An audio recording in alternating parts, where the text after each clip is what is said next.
Assalamualaikum warahmatullahi wabarakatuh. Perkenalkan, nama saya Amelia Merkaroma dengan NIM 2892150032 dari Prodi Manajemen Plus mata kuliah Pengantar Ekonomi Makro dengan dosen pengampu Bapak Hendra Permata MM. Di sini saya ingin menjelaskan pertemuan ke-13, penawaran uang dan kegiatan ekonomi negara.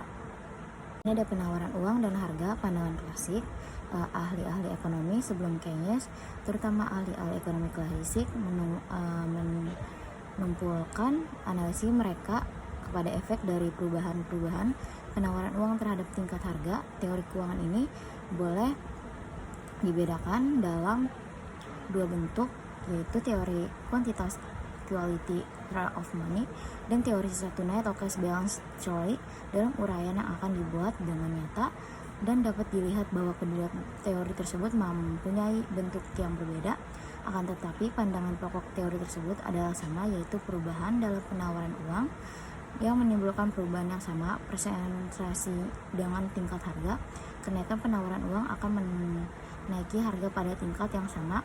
Dari penurunan penawaran uang akan menurunkan harga jual pada tingkat yang sama. Penambahan penawaran uang sebanyak 5% akan menaikkan harga pada tingkat 5% juga. Apabila tidak terdapat perubahan dalam penawaran uang, harga juga tidak berubah. Persamaan pertukaran teori kuantitas uang bisa diterapkan dengan menggunakan persamaan pertukaran.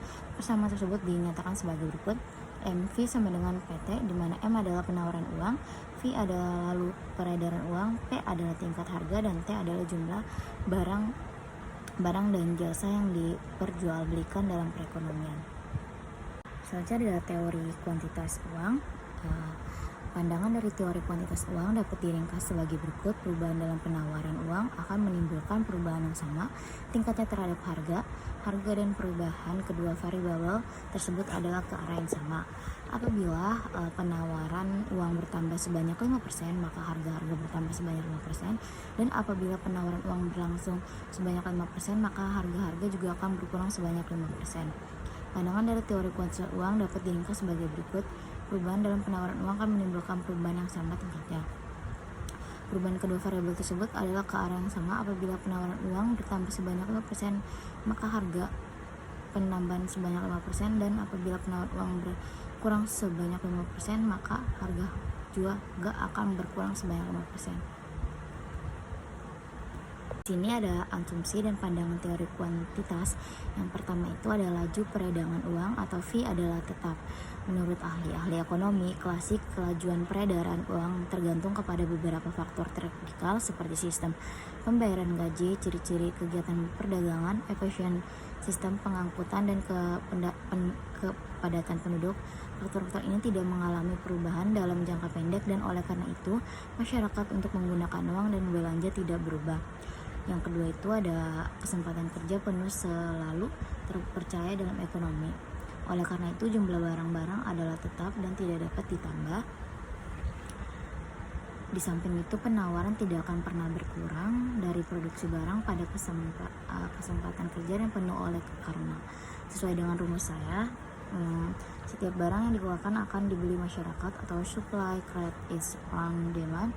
Maka untuk memaksimumkan untung, mereka akan selalu memproduksikan barang pada tingkat kesempatan kerja penuh. Ini berarti T adalah tetap, jumlahnya ia tidak bertambah maupun berkurang.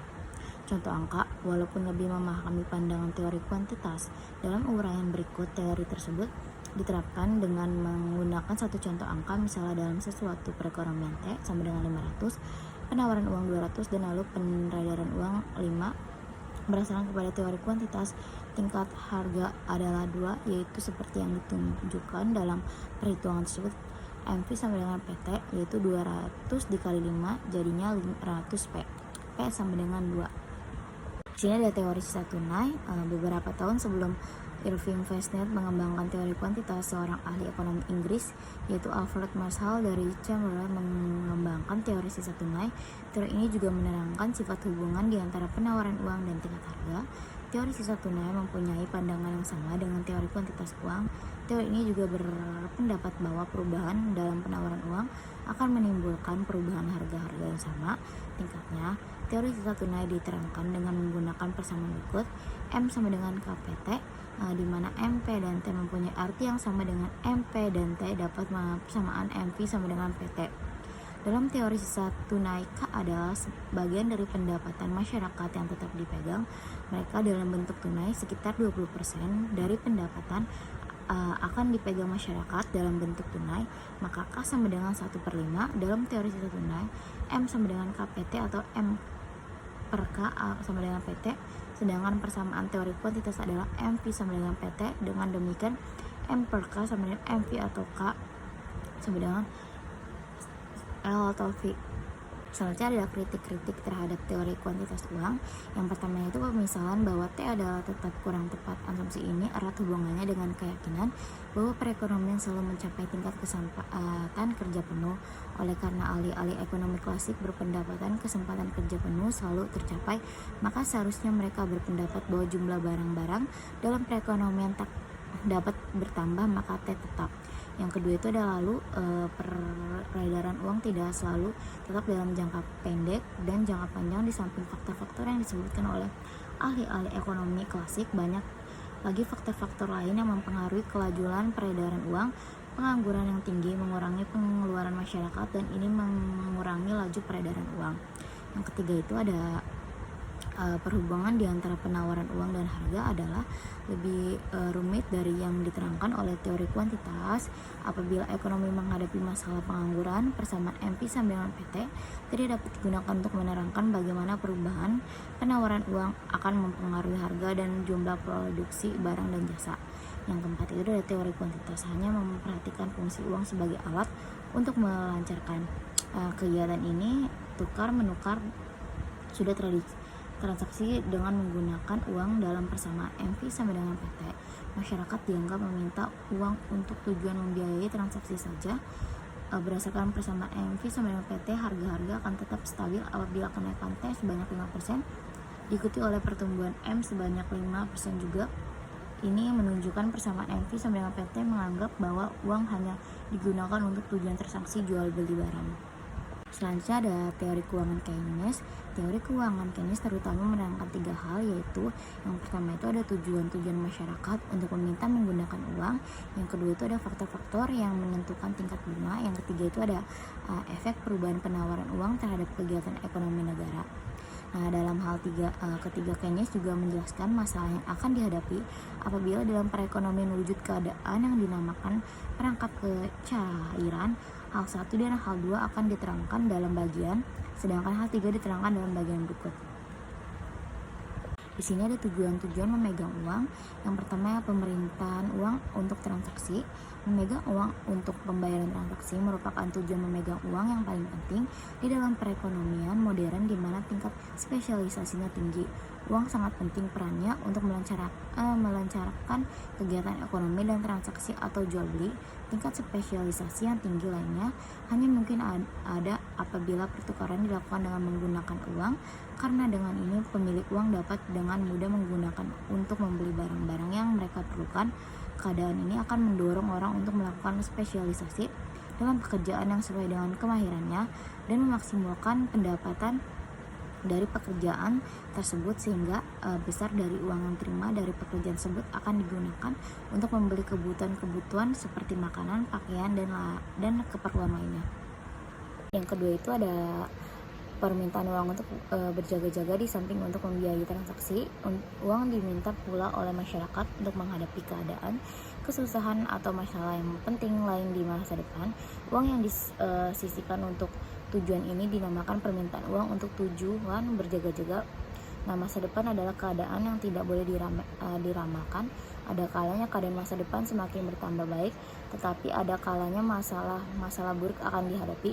Untuk menghadapi masa depan yang tidak pasti, terutama untuk menghadapi masa depan kesusahan, sebagai uang yang diminta masyarakat digunakan untuk menghadapi masalah kesusahan di masa akan datang. Permintaan uang untuk tujuan berjaga-jaga adalah permintaan uang untuk menghadapi kesusahan-kesusahan seperti apabila ada anggota keluarga yang sakit. Di sini masih tujuan-tujuannya. Yang ketiga itu permintaan uang untuk Spekulasi dalam ekonomi modern di mana institusi keuangan sudah berkembang, masyarakat menggunakan pola uangnya untuk tujuan spekulasi, yaitu disimpan atau digunakan untuk membeli surat-surat berharga seperti obligasi pemerintah, saham perusahaan, dan treasury bill. Dalam menggunakan uang untuk tujuan spekulasi ini, suku bunga atau dividen yang diperoleh dari memiliki surat-surat berharga tersebut sangat penting dalam menentukan besarnya jumlah permintaan uang. Apabila suku bunga atau dividen surat-surat berharga itu tinggi, masyarakat akan menggunakan uang untuk membeli surat-surat berharga itu tinggi. Masyarakat akan menggunakan uang untuk membeli surat-surat berharga tersebut. Yang keempat, ada permintaan uang dalam grafik yang diartikan dengan permintaan uang, jumlah uang yang diminta oleh masyarakat untuk ketiga tujuan meminta uang, yaitu tujuan transaksi, tujuan berjaga-jaga, dan tujuan spekulasi. Permintaan uang untuk tujuan transaksi dan berjaga-jaga mempunyai sifat yang berbeda dengan permintaan uang untuk tujuan spekulasi. Permintaan uang untuk tujuan transaksi dan berjaga-jaga ditentukan oleh pendapatan nasional. Semakin tinggi pendapatan nasional, semakin banyak uang yang diperlukan untuk tujuan transaksi dan berjaga-jaga. Sedangkan permintaan uang untuk tujuan spekulasi ditentukan oleh suku bunga. Apabila suku bunga tinggi, permintaan uang untuk spekulasi adalah rendah. Oleh karena uang telah digunakan untuk membeli surat-surat berharga. Sebaliknya, apabila tingkat bunga rendah, maka permintaan uang yang spekulasi tinggi oleh karena masyarakat tidak bersedia melakukan pembelian surat-surat berharga dan akan memegang uang. Ini contoh kurvanya. Ada permintaan dan penawaran uang dan suku bunga. Dalam bab 3 dan bab 6 telah diterangkan bahwa menurut ahli ekonomi klasik, suku bunga ditentukan oleh penawaran tabungan dan pemerintahan dana atau fund untuk investasi. Pandangan ini sangat berbeda dengan pandangan Keynes. Dalam teori Keynes, suku bunga ditentukan oleh permintaan dan penawaran uang seperti yang telah diterangkan. Dalam teori Keynes, permintaan terhadap uang ditentukan oleh kebutuhan akan uang untuk 3 tujuan berikut: tujuan transaksi, tujuan berjaga-jaga, dan tujuan spekulasi. Dengan demikian, permintaan uang dalam ekonomi dapat ditentukan sebagai gambar di berikut. Ini contoh kurvanya. Selanjutnya, kesimpulan peranan uang dalam perekonomian.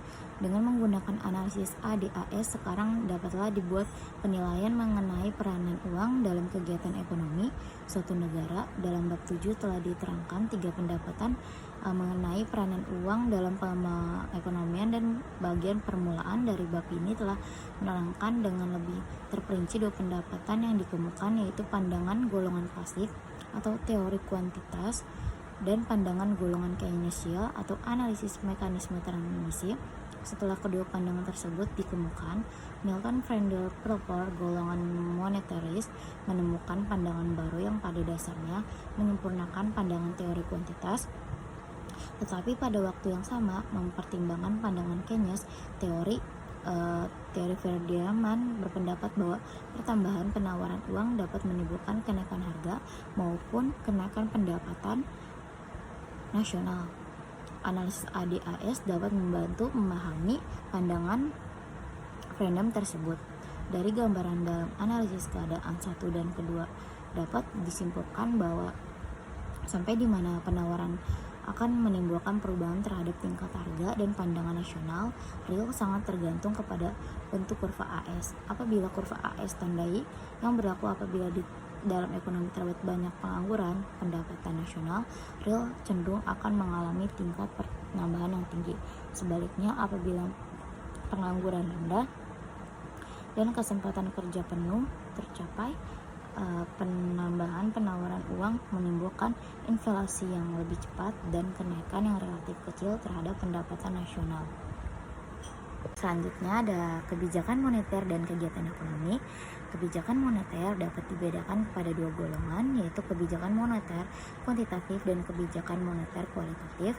Kebijakan moneter kuantitatif adalah langkah-langkah bank sentral yang tujuan utamanya adalah untuk mempengaruhi jumlah penawaran uang dari suku bunga dalam perekonomian. Dalam masa deflasi penawaran uang perlu ditambah.